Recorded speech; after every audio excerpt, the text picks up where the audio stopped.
안녕하세요. 늦게 박사 공부하는 언니 윤혜진입니다. 오늘 같이 얘기 나누고 싶은 주제는요. 대학원 와서 제일 먼저 해야 할 일이 뭘까? 이것입니다. 대학원 처음 들어왔을 때 뭘 먼저 가장 해야 할까요? 논문 읽기? 연구 주제 찾기? 프로젝트? 네, 다 중요하죠. 하나도 놓칠 수 없는 일들이에요. 그렇지만 저는 자기 주어진 연구 환경 속에서 연구하는 패턴, 공부하는 패턴을 잡는 게 제일 중요하다고 생각을 해요. 저 같은 경우엔 작년 9월에 제가 입학을 했는데요.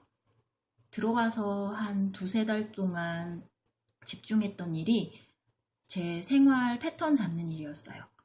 물론 연구실마다 분위기가 있고 지도 교수님 따라 스타일이 있어서 개인의 생활 운영에는 좀 여러 가지 그런 정도의 차이가 있다고 저는 생각을 해요. 네, 자유도가 많이 차이가 나죠.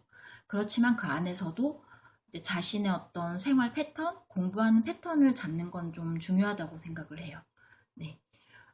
저 같은 경우에는 이제 예를 들자면 아침에 9시 출근을 하고 퇴근은 물론 대중은 좀 없어요. 그렇지만 대충 몇 시 정도 퇴근을 하고 네, 이런 식으로 패턴을 잡으면 꼭 그렇게 항상 행동하는 건 아니에요. 그렇지만 그 어떤 패턴이 있기 때문에 그 안에서의 약간의 변수가 있더라도 좀 그렇게 흘러가지는 것 같아요, 생활이. 그랬을 때 그런 생활 패턴을 정하고 나면 좋은 점이 뭘까 생각해 봤어요. 지금 떠오르는 건 세 가지 정도인데요. 이제 첫 번째, 생활이 굉장히 안정적으로 흘러가요. 네.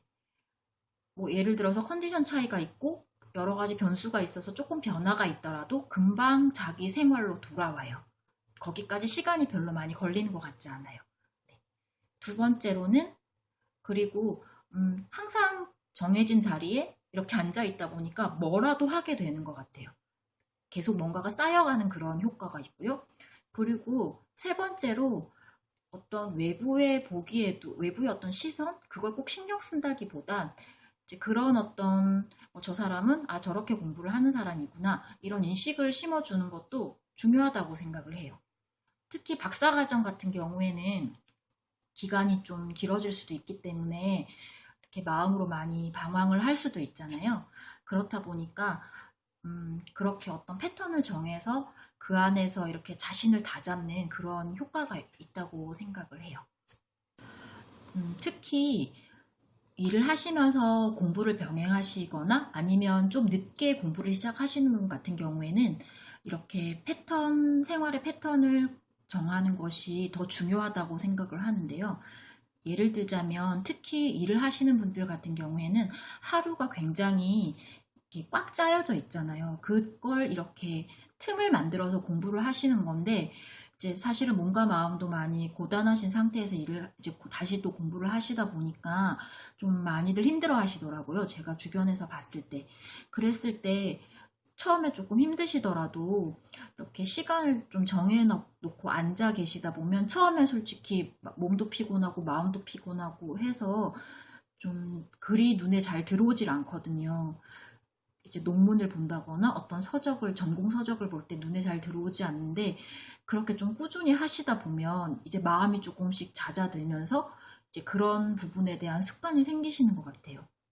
이제 그게 좀 습관이 되신 분들은 나중에 어디서든 틈틈이 공부를 하실 수가 있죠. 왜냐하면 바로바로 집중으로 들어가는 시간이 이제 짧아지니까. 그 전에는 공부나 연구의 어떤 이렇게 자기만의 어떤 정해진 시간과 장소 이런 것들을 정하시는 걸 추천드려요. 네. 오늘은 대학원 처음 진학했을 때 무엇을 해야 할까? 네, 그거에 대해서 얘기를 해봤는데요. 여러분 생각은 어떠세요? 혹시 본인이 했던 어떤 것들 중에 도움이 됐던 게 있다면 댓글로 남겨주시면 다른 분들에게도 많이 도움이 될 것 같아요. 네, 오늘은 여기까지 하겠습니다. 고맙습니다.